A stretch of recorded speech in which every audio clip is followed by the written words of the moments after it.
Estamos en Discutamos México, hoy para discutir la cultura política en nuestro país. ¿Qué es la cultura política? ¿Cómo se manifiesta? ¿Qué tanto importa? En esencia, yo lo que quisiera discutir el día de hoy es si somos presos de nuestra historia, de nuestra cultura política. Y para discutir esta y otras preguntas, me acompañan Blanca Heredia, politóloga, Ciro Gómez Leiva, periodista, y Carlos Elizondo, politólogo. Un gusto tenerlos en Discutamos México. Gracias. Un gusto, gracias. Blanca, ¿qué es la cultura política? Decía Hans Magnus Enzensberger que es como el Alka-Seltzer, que es algo que uno echa a un vaso de agua y no sabe bien por qué razón, pero pues tiene algún efecto. Y empiezo por ahí porque pues es un concepto resbaladizo. Lo que me queda claro es que en el caso de esta discusión y de la situación presente del país, la conversación sobre cultura política nos refiere a algunos debates fundamentales, y quisiera mencionar muy rápidamente tres, y algunas como tensiones fundamentales. La primera tiene que ver con qué tanto importa lo subjetivo, qué tanto importa cómo los sujetos, los individuos, vemos el mundo, cuáles son nuestros referentes, nuestros valores, en lo que pasa socialmente, frente a la importancia, digamos, del objetivo grande, las instituciones, las grandes estructuras económicas y demás. La segunda es a la que tú hacías mención cuando abrías el programa. ¿Qué tanto la cultura nos determina? ¿Qué tanto es, hablando específicamente de nuestra situación presente, qué tanto es el origen de todos nuestros males y tenemos poco que hacer frente a ello? Está muy presente en una parte de nuestras rutinas mentales y discursivas esta idea de que el problema es cómo somos los mexicanos, que si somos corruptos, que si somos flojos, que si somos demás, y que ahí está el origen del problema. Creo que al final se trata de ver qué tanto, ¿sí?, somos como dueños de nuestro destino colectivo y en todo caso, cuáles son los botones que hay que apretar para transformar esa realidad social. Carlos. Pues mira, como decía Blanca, yo tenía un profesor que me decía, tú puedes usar el término cultura política una vez en el ensayo, porque es de estas cosas que explican todo y al mismo tiempo no explican nada, porque siempre es muy fácil simplemente decir, así somos, es un problema en la cultura política, pero sí, al mismo tiempo importa mucho. ¿Por qué importa?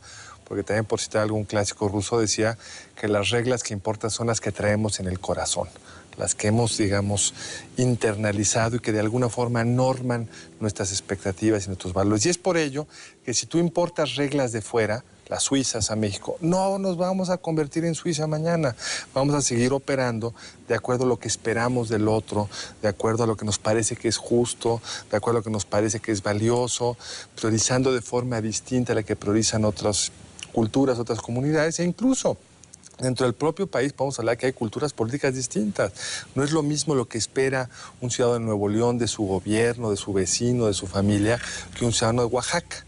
¿Qué es esto entonces? Bueno, son los valores que tenemos con los cuales de alguna forma organizamos nuestra relación con otros. Ahora, tú decías una pregunta muy importante, la segunda que hacías, ¿y esto puede cambiar? Por supuesto que cambia. Viene de la historia y se va cambiando con la historia en función de lo que aprendemos nos sirve a resolver problemas. Cuando los mexicanos pasan a Estados Unidos, siguen cargando con una parte de nuestra cultura política, pero no toda. Hay cosas en las que operan distinto, no son igual de corruptos, no se pasan igual las señales de tráfico, porque ahí hay una sanción y van educándose en función de aquello. Todos los que hemos vivido una temporada afuera, vamos cambiando, modificando comportamientos, modificando expectativas, que claro, regresamos a este país y recuperamos las viejas muy rápido. Sí, entonces son actitudes, opiniones, valores que hemos interiorizado a lo largo de muchos años, a lo largo de siglos, y que nos definirían ciertas características mediante las cuales se explicaría en cierta manera cómo abordamos los temas políticos, cómo abordamos discusiones y debates políticos. ¿Tú crees que existe eso, que existen esas actitudes, esas opiniones, esos valores, que hay algo que se puede decir que hay como la mexicanidad? Sin duda, yo pensaría que sí, y me iría, voy a usar la categoría con un poco de licencia, es la cultura del nacionalismo revolucionario. Finalmente es la cultura que se impone de toda la serie de guerras civiles que se dan en México desde principios del XIX hasta pues, casi la tercera década del siglo XX. Y yo diría, esa es la cultura mexicana, la cultura política, el nacionalismo revolucionario, con todas sus transformaciones. Digamos, del nacionalismo revolucionario a la última, que sería este esfuerzo por tratar de transformar las viejas prácticas, las viejas pautas, los viejos clichés en una cultura democrática que, sin embargo, vive permanentemente con una nostalgia de hay que mentarle la madre a los gringos, hay que defender los recursos nacionales, hay que la patria es primero. Toda esa cultura, que además fue muy exitosa, de los 30 a, pues que entraría hasta buena parte de los 80, hasta que viene el nuevo discurso de adelgazar al Estado, de transformar, de desmitificar el ejido, en fin, todo eso. Pero son 50, 60 años de cultura que creo que ahí están. Entonces, la cultura política dominante, que no exclusiva de ninguna manera, es la del nacionalismo revolucionario. En una permanente transformación, en una permanente adaptación. Pero cuando abordamos discusiones todavía políticas importantes, vitales para el país, como el tema de la reforma de Pemex, son esos valores los que se insertan ahí y condicionan mucha de esa discusión, ¿no, Carlos? Sin duda, digamos, como es incomprensible para uno que no es inglés, y que el Reino Unido es una sociedad democrática y cargan con esta cosa de la reina, que para una sociedad democrática republicana es incomprensible. A un extranjero lo que discutimos en materia energética, cómo priorizamos las cosas, sería incomprensible porque no trae nuestra cultura política.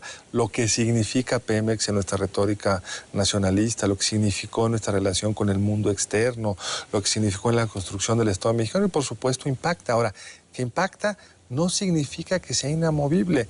Decía Ciro con razón, nos construimos con la idea de pegarle a los gringos, pero cuando llegó el TLC y se vendió bien, desde el punto de vista político se vendió bien y empezó a tener una serie de impactos sobre la vida de los mexicanos. Hoy pregunta sobre el TLC y tiene una opinión muy positiva. Pero sigue siendo lucidor pegarle a los gringos, para los políticos, para los funcionarios. Pero cuando ves las encuestas, la gente tiene una posición positiva de los Estados Unidos. Es uno de los países que, sin duda, que tienen mejor prensa o mejor aprecio de los terceros. Por eso nos vamos a vivir tanto a los Estados Unidos, porque lo vemos como un lugar deseable para estar. Es decir, sí está esto que dice Ciro, y lo comparto plenamente, pero es una matriz que se va moviendo en función de cuáles son, digamos, lo que vas recibiendo en materia de oportunidades, cómo se valida. Por ejemplo, cuando mi hijo iba en la primaria, le enseñaban en la escuela qué era esto de las reglas del tránsito, el rojo, el verde.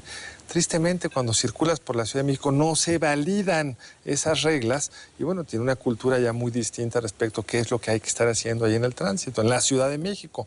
Te vas a Monterrey y sí se validan.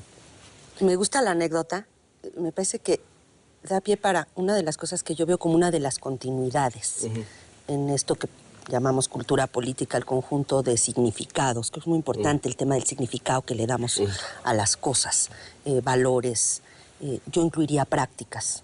Y algunas de esas continuidades creo que tienen que ver con la forma en la que navegamos desde hace muchísimo tiempo, no creo que incluso antes de la Revolución Mexicana, con un mundo en el que las normas dicen una cosa, las normas que nos enseñan en la escuela, esto del verde y el rojo del semáforo, ¿sí? De que somos iguales ante la ley, por ejemplo, ¿no? Una idea vieja que ahí está todo el tiempo, nos están diciendo, pero luego ya en la realidad verdadera de sobrevivir todos los días, pues resulta que ya no somos tan iguales.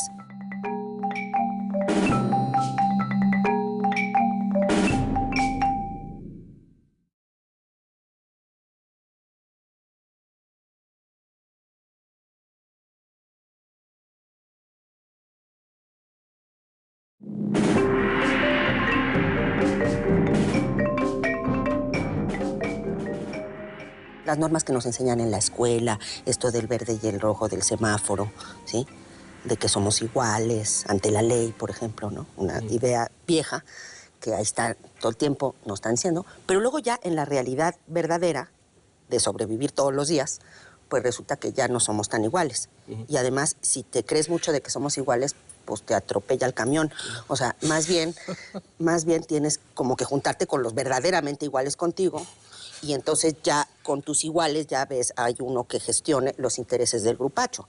Porque si no, si te crees así como átomo libre individual, ¿no? Y apelas a esta idea de la igualdad, pues no funciona. Y creo que en el fondo de muchas de estas cuestiones está para mí el problema, que no es una cosa que yo lo vea, lo han visto muchísimos, el tema central es la desigualdad. Creo que el tema de la desigualdad recorre y articula y permite entender algunas de las ambivalencias, como las llamaban Almond y Verba, en su primer estudio pionero sobre estos temas, que incluyó a México, cosa que fue muy criticada, como ustedes saben, por muchos, porque pensaban, bueno, ¿cómo se incluye a México si ni es democracia, ni es occidental, ni, en fin, ni nada? Entonces, desde ahí ya veían Almond y Verba un montón de lo que ellos llamaban ambivalencias, que podríamos decir como cosas esquizofrénicas, y que sin embargo, si hoy ves, por citar una encuesta, la ENCUP 2008, que es de las más completas, creo bastante rigurosa metodológicamente, sigues viendo muchísimas de las mismas tensiones. Por ejemplo, ¿a usted le afecta lo que hace el gobierno? La mayoría responde que no. Por otro lado, se le pregunta a la gente, ¿usted cree que, qué tanto piensa usted que el gobierno debiera participar en la resolución de los problemas de la sociedad? Un abrumador 80% dice que debería de participar el gobierno en resolver los problemas de la sociedad, y en cambio solo el 16% opina que la sociedad tendría que participar. Hay una cosa, y al mismo tiempo altísimos niveles de desconfianza frente a la política y a los políticos, y al mismo tiempo tremendas expectativas de que sean ellos mismos los que me resuelvan la vida. Todas esas tensiones, me parece, lanzaría como hipótesis, unos de los temas que están abajo de esas tensiones y esas, digamos, esquizofrenias, tiene que ver con cómo lidiamos, cómo administramos la vida en una sociedad tan desigual. A ver, veo dos niveles aquí que se empalman en algunos momentos. Uno es el de la sociedad política como tal, de la clase política, que es a lo que se refería fundamentalmente, creo yo, Ciro Gómez Leiva cuando hablaba del nacionalismo revolucionario como la cultura política hegemónica, digamos, en ese mundo. Y otro es el de la sociedad civil, y es a lo que tú te refieres, desconfianza hacia la autoridad, desigualdad, qué sé yo. Vamos al de la sociedad política primero. ¿Tú crees que sí existen ciertos valores hegemónicos en el sentido que son los más presentes y que dominan todavía el discurso político? Yo creo que sin duda, digamos. ¿Cuáles serían esos? Aquí hay dos grandes particularidades, yo creo que, de la sociedad política mexicana. Uno es el triunfo de los liberales. Digamos, llegaron los panistas, conservadores, y no cambiaron la liturgia de los Juárez, de los héroes liberales que nos dieron patria. Un liberalismo muy malentendido, hay que decirlo, pero si la idea de que la política se hizo para separar la iglesia y el Estado es algo que domina, yo creo. Y luego está el que decía bien Ciro, el del nacionalismo revolucionario, que es heredero de este liberalismo y no. Entran ahí en un conflicto. Como esto de la igualdad no funcionaba, porque se oye muy bonito en el papel, tú ves la Constitución del 17, una beta liberal fantástica, pero por el otro lado está la realidad, hay que administrar las corporaciones, hay que administrar la desigualdad, hay que darle recursos al Estado. Entonces está la lógica de las corporaciones, que yo creo que domina buena parte de nuestro intercambio político, de que tú no tocas las distintas esferas. Pero a ver, el nacionalismo, entendido de forma más bien excluyente frente a lo extranjero y lo americano, ¿sigue siendo hegemónico, tú crees? Yo creo que es menos que antes. Menos que antes, pero sigue siendo. Y de hecho, ahí sí está validado en la realidad. Es una sociedad muy dura para los que vienen a ella. Digamos, pues, primero son muy pocos, las leyes son muy excluyentes, y realmente hay toda una cultura de que estos externos nos vienen a hacer daño. La veneración a lo estatal, digamos, o un cierta... Una veneración, como decía Blanca, con una atención muy curiosa, porque son una bola de corruptos, una bola de incompetentes, pues no queremos que los privados se hagan cargo del sector energético. Entonces, ¿cómo si son esta bola? ¿Por qué? Porque ahí está otra, digamos, visión de que los privados a la larga van a acabar abusando de ti. Es mejor un Estado que por lo menos puedes quizá compartir entre todos, que un privado que se lo quede todo para ellos. Yo creo que hay esa presencia de esa otra. Ciro, perdón, en la práctica cotidiana del periodismo, ¿cómo ves expresados esos valores dominantes a nivel de sociedad política? Como dominantes. ¿Pero en qué ejemplos darías? ¿En qué discusiones? ¿En qué debates? Algunos ejemplos. se dio la posibilidad de discutir a fondo una modernización de todo lo que es petróleo, sector energético, y estaba un congreso a modo para derrotar, digamos, al grupo PRD, López Obradorismo, que se puede entender su conveniencia política de oponerse a todo eso, pero estaba perfectamente dada la composición en el Congreso para que el partido en el poder, el PAN, y esperábamos un PRI modernista, un PRI con visión de futuro, un PRI con un amplio conocimiento de mercados internacionales, con técnicos muy bien preparados, votaran una reforma de fondo. No lo hicieron, no solo no lo hicieron, sino que terminaron regateando lo que al parecer era lo medular de esa reforma, ¿no? Ahí tienes un ejemplo. Curiosamente, pero además hay muchas contradicciones, esto no es tan lineal, tan sencillo. Curiosamente, el propio PRD votó con el PRI y con el PAN una reforma de avanzada en el término de pensiones, y la votaron con una enorme facilidad, ¿no? Entonces tampoco es muy claro, salvo por, digamos, la parte López Obradorista del PRD, que ellos sí son perfectos. Ellos dicen, no, porque lo que señalaba Carlos, ¿no? A la larga, la inversión sea privada y sobre todo, si es una inversión extranjera, nos va a robar, nos va a defraudar, nos va a hacer lo mismo que nos hicieron en el siglo XIX, ¿no?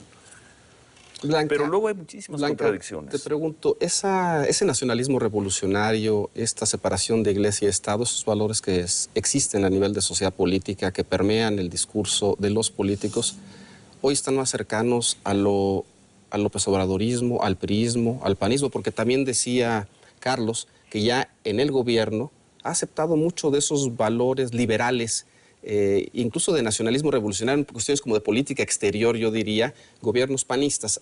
Hay una cultura partidista que se amolda más, que se acerca más a esos valores dominantes, ¿o no lo ves así? Yo lo que veo es que hay ciertos temas, por ejemplo, la parte del nacionalismo, en particular frente a los Estados Unidos, como elementos que siguen siendo dominantes, pero que ya no es el dominio que antes era. Veo mucha más competencia o diversidad, para ponerlo en positivo, para ponerlo en menos positivo, fractura al interior de la clase política con respecto a ciertos temas. Cito un caso. Recientemente hubo un conjunto de discusiones y se presentaron iniciativas de todos los partidos en materia de reforma institucional, de reforma política. Me parece muy interesante cómo desde diferentes partes de la clase política se hablaba de ciudadanía. Otra vez, como siempre hacemos en México, nadie puede salir realmente así en público, en la tele, a decir que no creen los ciudadanos. Pero a algunos poquito les faltó.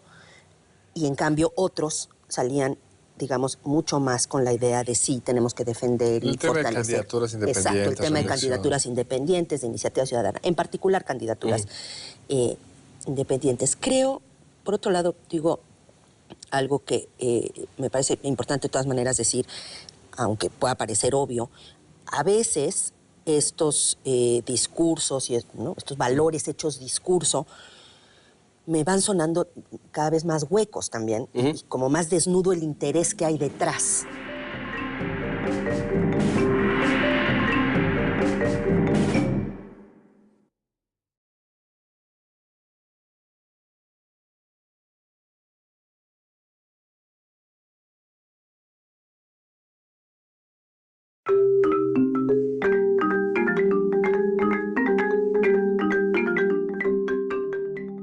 A veces estos discursos y estos valores hechos discurso me van sonando cada vez más huecos también, y como más desnudo el interés que hay detrás, ¿sí?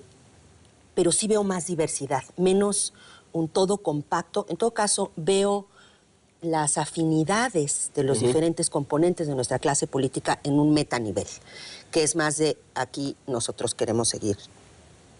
Pero ya no ves una cultura, si es que la hubo, por ejemplo, en los 60 o 70, una cultura política absolutamente hegemónica que además era propiedad intelectual de un partido también hegemónico. Ya lo ves mucho más fragmentado. Lo veo mucho más fragmentado, pero veo una especie de emergiendo una posible lucha, una batalla entre dos visiones de este asunto. Una visión que sí creo que viene del corazón del nacionalismo revolucionario, que sigue viendo la posibilidad misma de la supervivencia de la nación en la unidad y en que todos mejor nos alineemos en torno a un mismo conjunto de valores.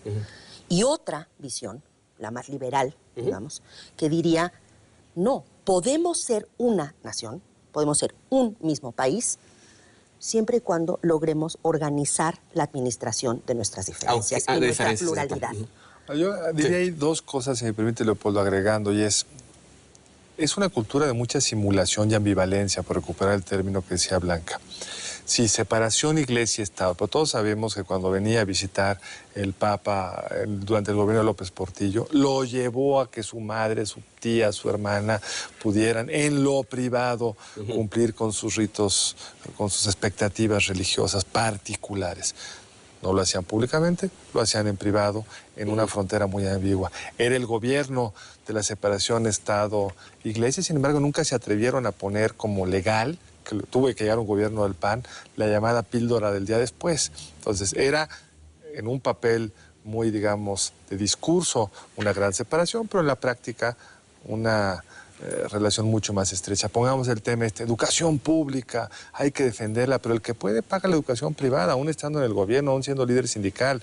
Digamos, no solemos ser consistentes, ni la sociedad te lo demanda. Tú puedes estar defendiendo la educación pública y tener a tus hijos en la escuela privada, que en otras sociedades no sería tan fácil. Por ejemplo, la discusión que ha habido acerca de cuotas, aunque sean voluntarias en la UNAM, generan problemas muy grandes. Huelgas y problemas severísimos. Acaba en huelgas. ¿Sí? Cuando no es una cuestión realmente económica, no al menos en sentido fundamental, ¿por qué serían en todo caso voluntarias? Es una cuestión absolutamente simbólica, ¿no, Ciro? Es una cuestión simbólica, pero y esto se ha dado ya por generaciones, porque cuando menos son 2 generaciones, si no es que 3 generaciones, que se van a oponer permanentemente a cualquier intento de subir cuotas en la UNAM. Ese puede ser otro ejemplo de nuestra clase política, ¿no?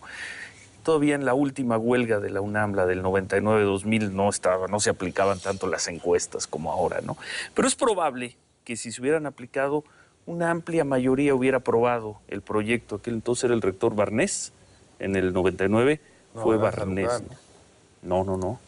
No, creo que era el rector Barnés, el del 99, como lo fue Carpizo en los 80s. El último proyecto era de una nobleza enorme, quienes quieran aportar, que aporten.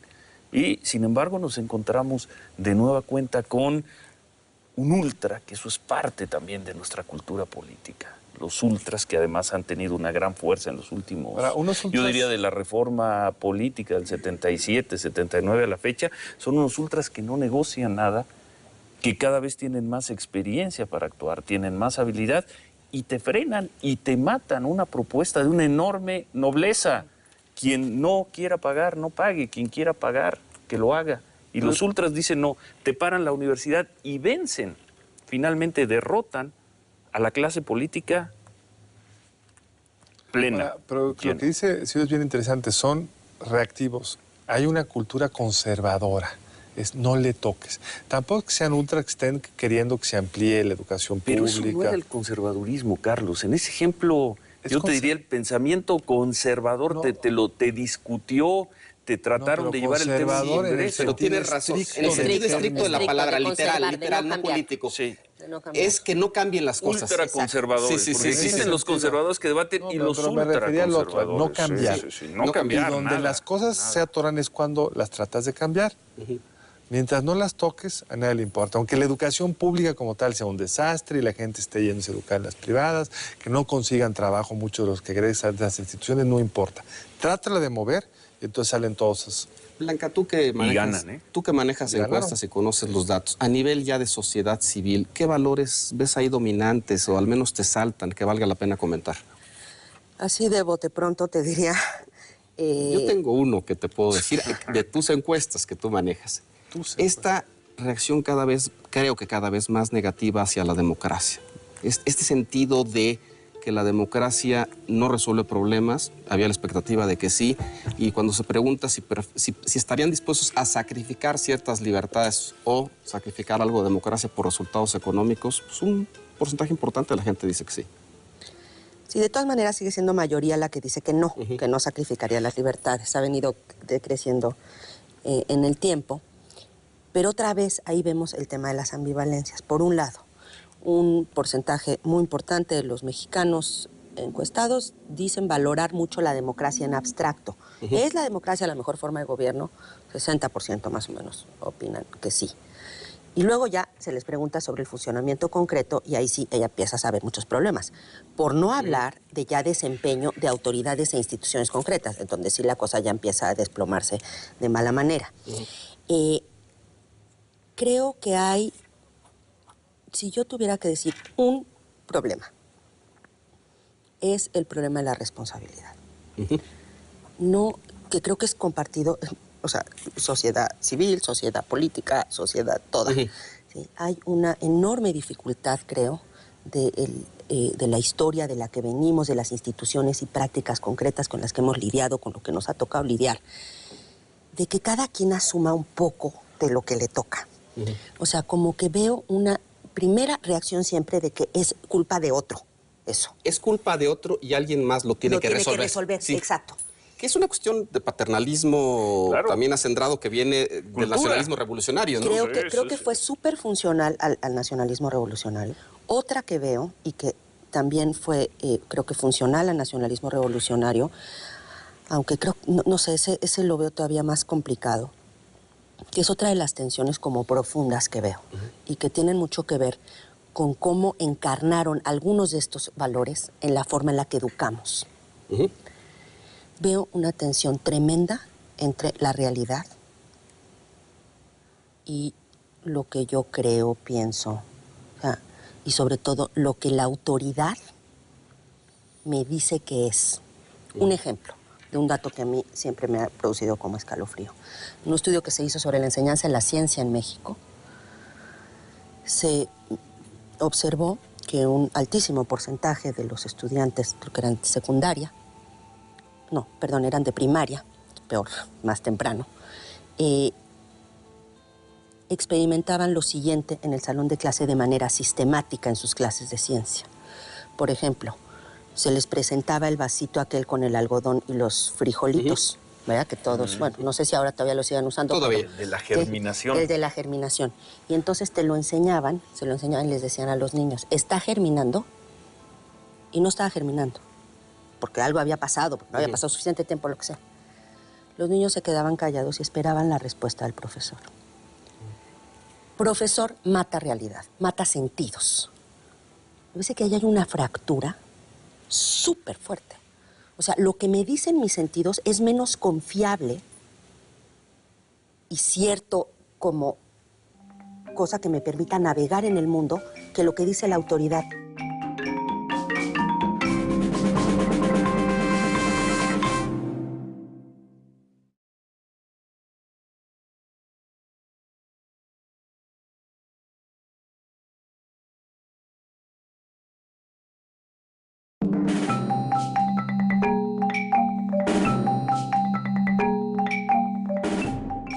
Lo que me dicen mis sentidos es menos confiable y cierto como cosa que me permita navegar en el mundo que lo que dice la autoridad, sea la autoridad política, la autoridad religiosa, la autoridad familiar, la autoridad social, los que interpretan lo que pasa en los medios de comunicación, todos los sacerdotes. ¿Cómo está todo estructurado, no? Sí, pero es para que recuperar ese paternalismo. Tal vez no es que los niños crean necesariamente que lo que les dice el profesor es la realidad, sino que saben que es mejor decir lo que el profesor dice que confiar en sus sentidos. Y yo creo que lo que está subyacente en esta discusión es que sí hay ciertos valores que son dominantes, pero son a nivel normativo. Pero hay una cultura política operacional, ya de operación, del día a día. Del día a día. Entonces tú puedes decir, yo sí creo en la democracia, pero en el día a día no estoy tan satisfecho con ella. Yo creo que no hay que dar mordidas, pero sí doy mordidas. Yo creo que en el tema del discurso político, en realidad yo creo que no está mal que me junte con un obispo, con un cardenal, con el Papa, pero debo de decir que no. No sé, es como que hay como dos realidades que no conectan. Y la operativa es porque pues, así sobrevives finalmente en el día a día. Y hay otro tema que mencionaba Blanca que me parece muy curioso a la sociedad mexicana, que es el de la responsabilidad. Lo decía muy bien. Aquí tenemos muy claro nuestros supuestos derechos, pero esto de las obligaciones que vienen junto con ellos, no. Ahora, ¿por qué? Y lo mencionabas tú muy rápidamente, y creo que ese es el origen. Esta es una sociedad donde lo que obtienes en general no es por un derecho, es una suerte de prebenda que alguien te da. Por eso la política social del nacionalismo revolucionario fue muy poco progresiva, no ayudó mucho a resolver el problema de la desigualdad, porque los que tenían más capacidad de pataleo eran los que se quedaban con el beneficio concreto. No quienes más lo necesitaban. No quienes más lo, o quienes por cumplir A, B, C o D criterio tenían el derecho. Porque la idea de la política social es, si tú cumples con esto, te lo doy. Seas amigo del gobernador, votes en su contra, te vistas de verde, amarillo o azul, lo que te guste, te toca como derecho. Y no construimos, y la democracia no ha ayudado a avanzar realmente en ello, una cultura de derechos y obligaciones. Sino, agarro lo que puedo, no soy responsable de nada. Obviamente hay también unas ciertas condiciones económicas que han ayudado a ello. En la medida que una parte importante de nuestro gasto lo paga eso que se llama petróleo y no nosotros con nuestros impuestos, pues rompe aún más esta relación que una sociedad donde todo el recurso que tiene el gobierno viene de los impuestos de los ciudadanos que van a exigir un derecho a cambio de una obligación y se van a hacer cargo de su obligación en función de los derechos que obtuvieron. Y si eso le sumas, por ejemplo, importa más en México la prebenda del trabajador a tener trabajo que el derecho del ciudadano a ser educado, a recibir salud. Está organizada la cosa pública de una forma que va validando esta idea de que lo que importan son las prebendas, no los derechos como tal. A ver, Ciro, estamos aquí celebrando este año el bicentenario y el centenario. Decías tú, hacías referencia al nacionalismo revolucionario, que tiene que ver con valores que surgen fundamentalmente a partir de la experiencia revolucionaria. Y decía Blanca, me puedo ir más para atrás, todo esto que tiene que ver con la igualdad ante la ley, etcétera, que tiene que ver fundamentalmente con una experiencia colonial, diría yo. Entonces ahí está revolución e independencia. Y de aquí para adelante, pensemos un poquito el futuro. ¿Se puede cambiar eso y con qué? Y bueno, a lo mejor ni siquiera vale la pena cambiarlo, pero cambiarlo para generar más responsabilidad individual, más sentido de solidaridad y compromiso social, más valores cívicos, etcétera, más libertades económicas, más libertades políticas. Yo diría para generar más sociedad que genere más riqueza, y riqueza no solo entendida en la parte económica, más riqueza cultural, más riqueza participativa y redondear con una mejor sociedad. Sin embargo, hemos hablado mucho aquí del nacionalismo revolucionario, pero se nos olvida que todo este siglo, el siglo XXI, lo hemos vivido supuestamente con una nueva cultura. Es el triunfo de la democracia. El siglo XXI comienza con el triunfo de la democracia y puede haber muchas críticas y muchos enfoques. Yo tomaría uno. La democracia no ha mejorado las prácticas participativas de la sociedad. El nacionalismo revolucionario era yo, ciudadano, me ocupo de las puertas de mi casa para adentro. Un poco, estoy exagerando desde luego, pero un poco lo que ocurre de las puertas de mi casa para afuera, eso es lo público, eso lo que ya dijeron aquí. Alguien lo tiene que resolver. Y puedes poner todos los ejemplos, ¿eh? No hay mejores prácticas, no se ha hecho un esfuerzo en realidad de cambio de cultura. La gente más o menos responde cuando le dicen, bueno, pon la basura orgánica en un lugar y la basura inorgánica en el otro, y más o menos hay una respuesta. El Estado, llámese delegación, municipio, lo que quieras, no ha hecho un esfuerzo parecido, ¿no? Trata de arreglar, júntense y traten de arreglar el camellón de enfrente, de ponerlo hermoso, ponerle unas flores, y te va a caer la delegación, te va a complicar el proceso. Trata de ir a un deportivo, a un campo deportivo popular en una zona marginada, donde juega un buen equipo de fútbol, y trata de ponerle pasto sintético a la cancha. Tú en lo que llegas con la autoridad, se te fue todo el proyecto. 10 años de democracia y el 11% de la población es la que sigue pagando impuestos, el 12 o el 13 y lo demás, cero cambios. 10 años de democracia y seguimos trayendo las cifras del nacionalismo revolucionario, solo el 1 o el 2% de los delitos se sancionan. Yo creo que la sociedad en ese sentido no va más rápido porque nadie en este país verdaderamente está tratando de adecuar, de hacer una adecuación de la infraestructura del Estado me parece a las muy interesante prácticas lo que dice cotidianas. Ciro. A ver, Carlos, Sí. te pregunto, ¿se requieren más y más profundos cambios institucionales para liberar esa energía social? Yo creo que se van retroalimentando, pero sin duda hay un problema en todo nuestro sistema político y en general la asignación, por usar la palabra de Deutsch, valores, en un sentido amplio, no solo valores morales, sino ventajas. Hay altas barreras de entrada a todo. Porque nuestros políticos son muy poco reactivos a una sociedad y una sociedad muy poco participativa porque tienen el dinero que les dio la elección pasada, porque tienen el privilegio de anunciarse en la tele, independientemente de que estén anunciándose, porque es muy difícil imaginarse un Mockus en México, el candidato colombiano, que no tuvo el éxito que todos esperaban, pero fue, sin embargo, una gran transformación de los equilibrios y de las representaciones políticas en Colombia, porque hay altas barreras de entradas. Entonces yo creo que hay una parte en todos los sentidos, en la clase política, en la clase empresarial, en el sistema educativo, que realmente las barreras de entrada bajen y que en función del mérito y la competencia sea el criterio por el cual se te va a dar dinero para competir, se te va a dar acceso a los medios, se te va a dar acceso a la educación. Pero yo querría tocar una cosa que dijo Ciro que me parece muy interesante. ¿Quieres ver a la sociedad en su máxima expresión?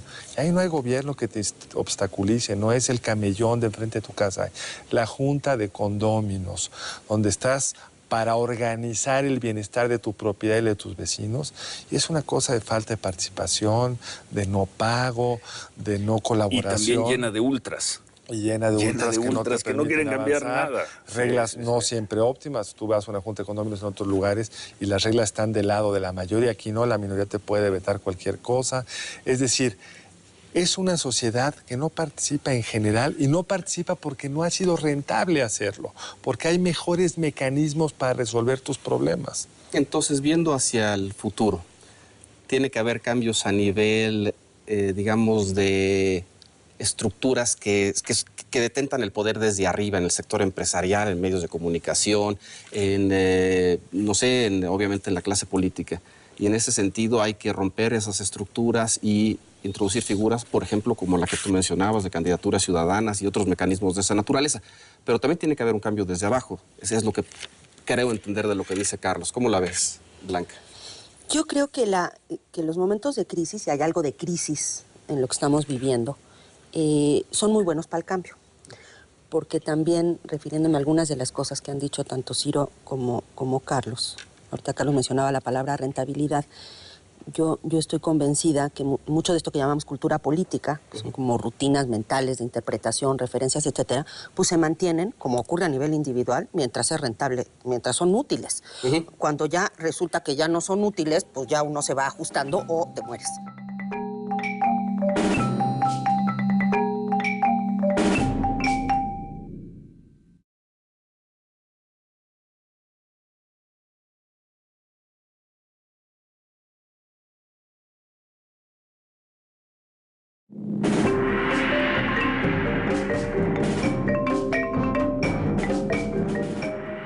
Mucho de esto que llamamos cultura política, que son como rutinas mentales de interpretación, referencias, etcétera, pues se mantienen, como ocurre a nivel individual, mientras es rentable, mientras son útiles.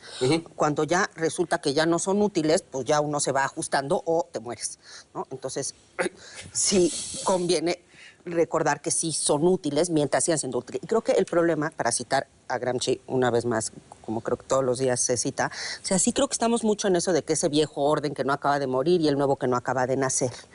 Pero yo creo que hay ya muchos signos de fractura, de cómo, y que se manifiestan concretamente en temas de orden y gobernabilidad. Y que me parece que abren la posibilidad para que esto que hasta ahora hemos estado presentando como algo pues muy complicado, incluso con algún tono negativo de las ambivalencias, las tensiones que hay en nuestra cultura política, digamos, o en esas continuidades, pues son al mismo tiempo, visto desde otro lado, pues una oportunidad. Porque hay muchas cosas adentro de esa cultura política. Hay elementos diversos que podrían recomponerse de una mejor manera. Mi impresión es que lo que tenemos que hacer, primero que nada, es crecer.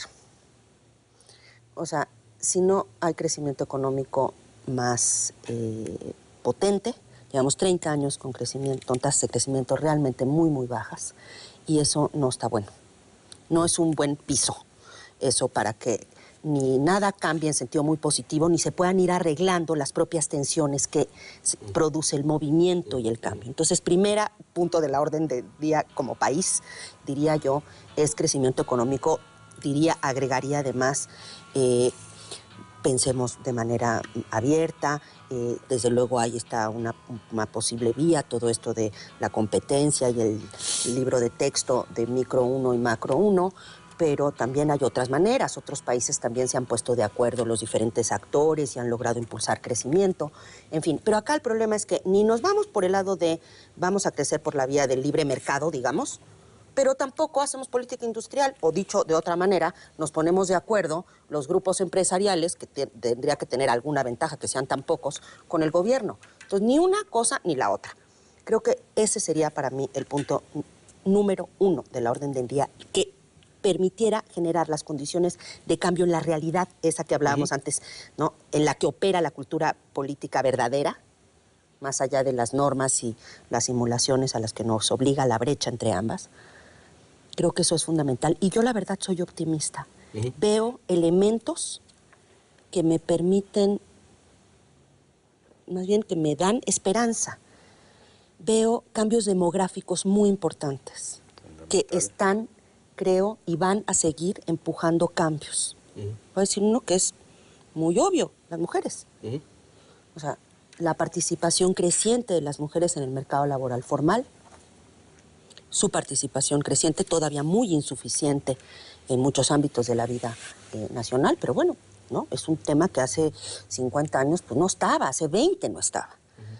El hecho de que haya algunos espacios más de participación, bueno, la libertad que hoy tenemos de prensa, de información, hace 20 años impensable. Los mexicanos fuera de México.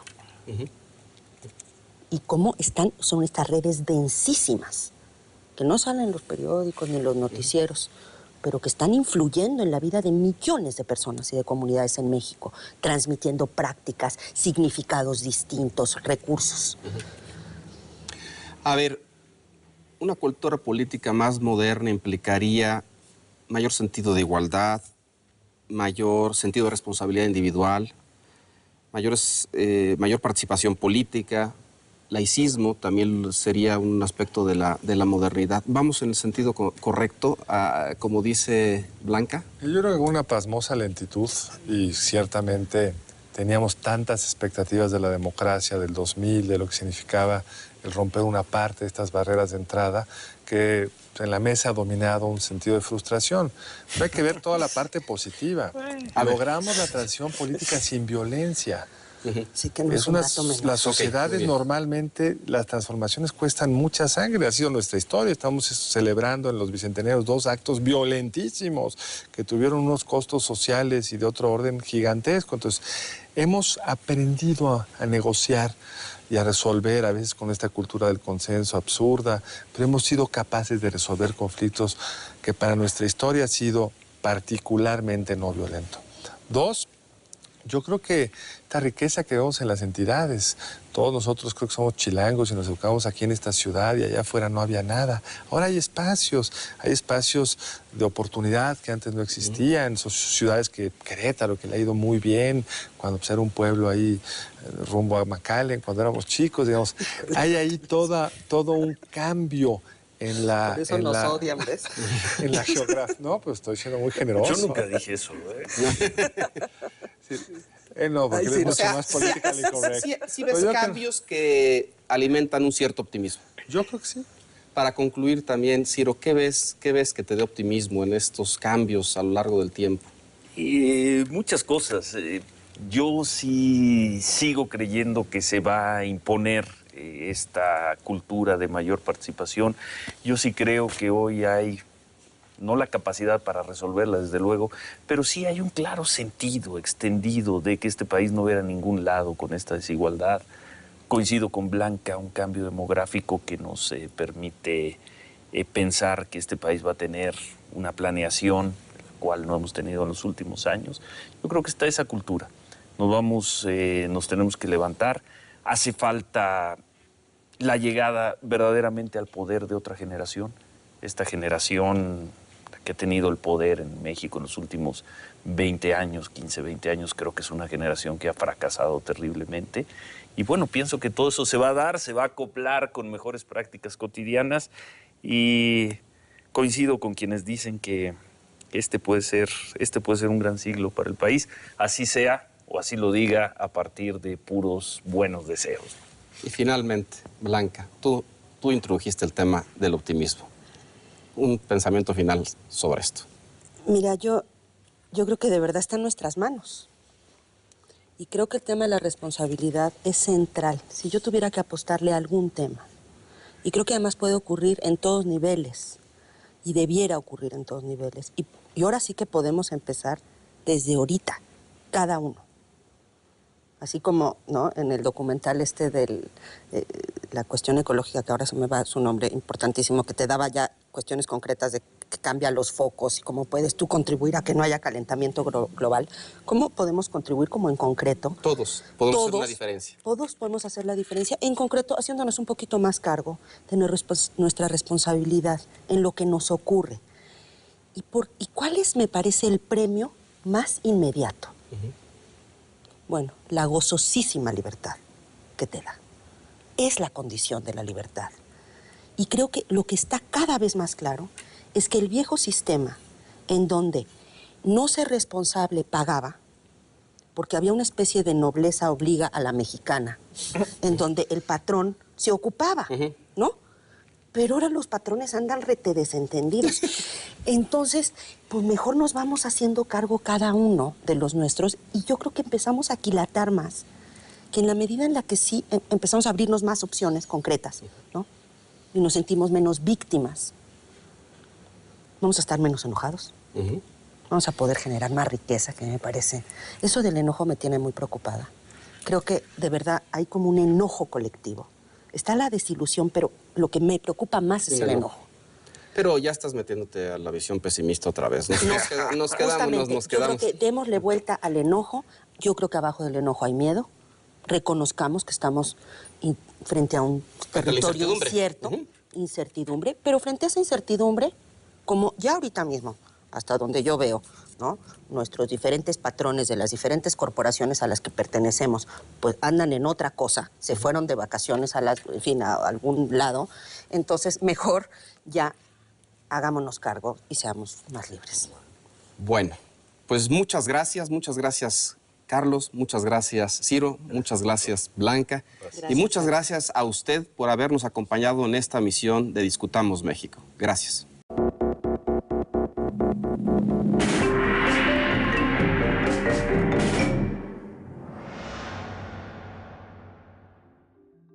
La pregunta que seguramente mucha gente se hace es, ¿va a subsistir la fiesta?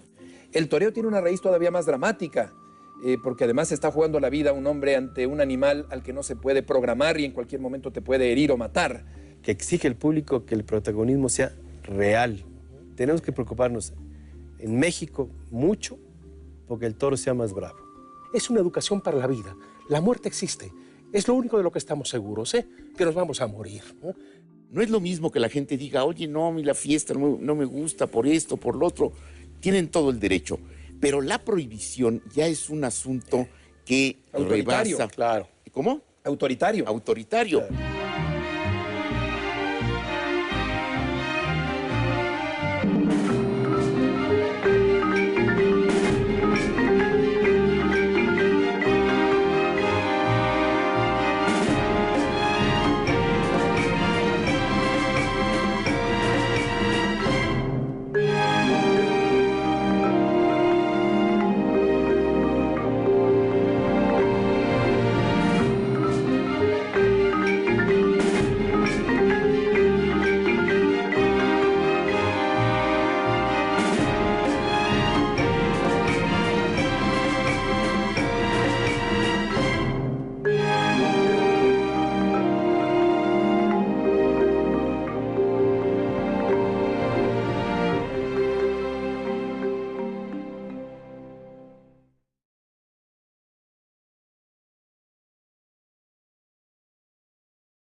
Thank you.